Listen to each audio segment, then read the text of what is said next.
Welcome to Neha Telugu vlogs. ఈరోజు వచ్చేసి మనము గోంగూర మొక్కల గురించి అయితే తెలుసుకుందాము. గేట్ బయట సైడ్ ఉన్న కొంచెం ఖాళీ ప్లేస్లో నేను గోంగూర సీడ్స్ అయితే వేశాను. అన్ని సీడ్స్ బాగా జర్మినేట్ అయ్యి మొక్కలు బాగా ఎదిగాయండి.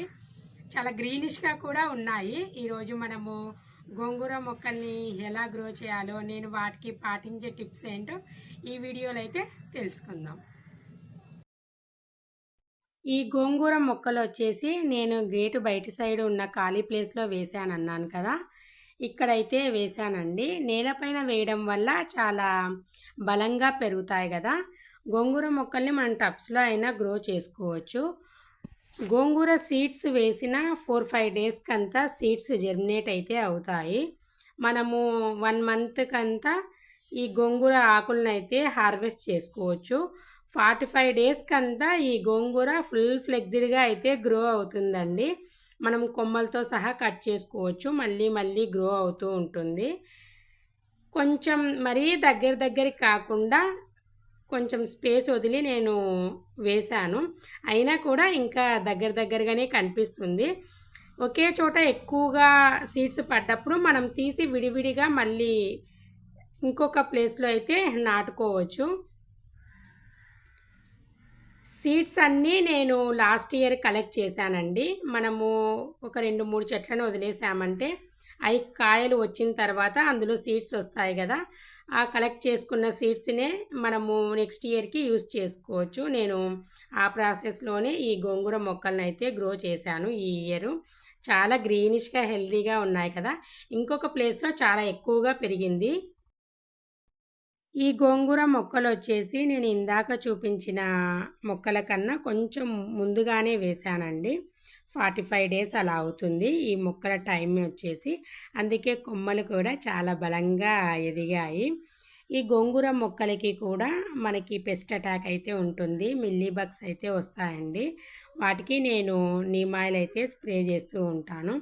ఇంకా ఈ గోంగూర మొక్కలకి తీసుకోవాల్సిన టిప్ అంటే సన్లైట్ అయితే కంపల్సరీ ఉండాలండి. సన్లైట్ ఉండడం వల్ల మొక్కలు కూడా బలంగా ఎదుగుతాయి కదా.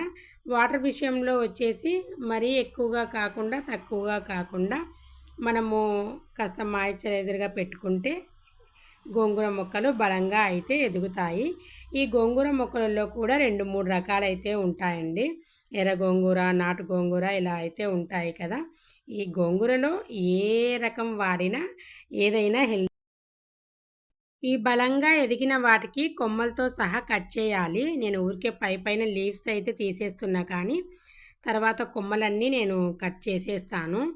చిన్నగా ఎదిగినవి మాత్రం అవి మనం లీవ్స్ కట్ చేసుకుంటే సరిపోతుంది. మీకు స్టార్టింగ్ వీడియోలో చూపించాను కదా, అవి 1 మంత్ టైం మొక్కలేనండి. వాటికి మనము లీవ్స్ హార్వెస్ట్ చేసుకుంటే సరిపోతుంది. ఇలా పెద్దగా పెరిగిన వాటికి కొమ్మలతో సహా మనము కటింగ్ అయితే చేసుకోవచ్చు. గోంగూర అంతా పిక్ చేస్తున్నా. ఆకులు మొత్తము ఇంత గ్రీనిష్గా ఉన్నాయో చూడండి.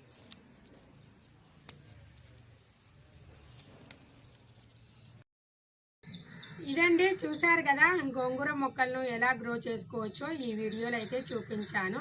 చాలా ఈజీగానే గ్రో చేసుకోవచ్చండి. మనము గోంగూర ఎంత ఎక్కువ వేసుకున్నా కూడా మొక్కలు గోంగూరతో చేసుకునే రెసిపీస్ చాలా ఉంటాయి కాబట్టి మనము ఎన్ని మొక్కలు వేసుకున్నా ఆ లీవ్స్ని అన్నీ యూజ్ చేసుకోవచ్చు. పచ్చడి పెట్టుకోవచ్చు, పప్పు చేసుకోవచ్చు, ఇంకా గోంగూరతోటి చికెన్ పికెల్ చేసుకోవచ్చు. చాలా రెసిపీస్ అయితే చేసుకుంటారు కదా గోంగూరతోటి. రోటి పచ్చడి అయితే సూపర్గా ఉంటుంది.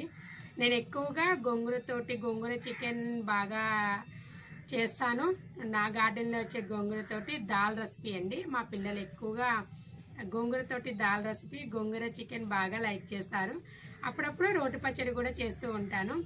ఈ గోంగూరలో ఐరన్ ఉంటుంది కాబట్టి మనము ఎక్కువగా కూడా ఈ ఆకుకూరను యూజ్ చేసుకోవచ్చు. చాలా రెసిపీస్ ఉన్నాయి చేసుకోవడానికి. ఇలా మనం గార్డెన్లో పెంచుకునే ఆకుకూరలన్నీ ఫ్రెష్గా హార్వెస్ట్ చేసుకొని కుక్ చేసుకోవడం అనేది అది కూడా హ్యాపీనెస్ కదా. ఇదండి, వీడియో నచ్చితే లైక్ చేయండి, షేర్ చేయండి, సబ్స్క్రైబ్ చేయండి.